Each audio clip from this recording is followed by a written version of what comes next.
আপনার পকেটে যদি টাকা না থাকে আপনি চিন্তা করবেন না, আপনি দ্রুত বর্তমান সরকার যিনি লন্ডনের 16-17 বর্ষে তিনি সুপরিকল্পিতভাবে আপনাদের জন্য প্ল্যান নিয়ে আসছে। সরকারের যে কোনো জায়গা আপনি সাধারণ নাগরিক যারা আছে তারা নিজ উদ্যোগে খাল খনন করতে পারবে। আবার সেই খাল খনন করার পরবর্তীতে যে মাটি হবে ওই মাটিটা বিক্রি করতে সুযোগ করে দিয়েছে। আপনি এই নিউজ শোনার পরবর্তীতে আপনি আবার দৌড়াইয়েন না, আপনি আবার দৌড়াইয়া ওইখানে আবার সরকার খাল খনন করা শুরু করে দিয়েন না, কারণ এটা আপনার জন্য না, এটা তাদের লোকদের জন্য। এটা ধান্দা, মানে চাঁদার পরিবর্তে এখন ধান্দা সিস্টেম করে দিয়েছে। এখন কত হচ্ছে, খাল খনন করতে গিয়ে যদি এটা খাল থাকবে এটা তো মনে হয় নদী হয়ে যাবে, নদী ওভারটেক করে পরবর্তীতে এটা হয়ে যাবে সাগর।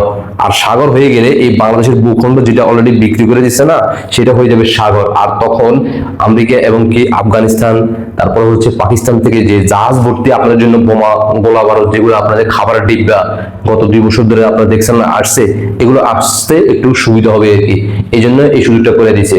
তো আর দেরি নয়, যাদের পকেটের টাকা নাই আপনারা দ্রুত বাইরে থেকে পরামর্শ এখন নিতে হবে না, গভর্নমেন্ট থেকে পরামর্শ নিতে হবে না, আপনি নিজ উদ্যোগে যে কোনো সরকারি খাল খনন করা শুরু করে দেন, আর এখান থেকে উড়াদুরা মাটি বিক্রি করা শুরু করে দেন, তাহলে আপনার পকেটের টাকা ভরপুর চলে আসবে। আর এটা নদী হোক আর সাগর হোক, এই চিন্তা আপনি করেন না।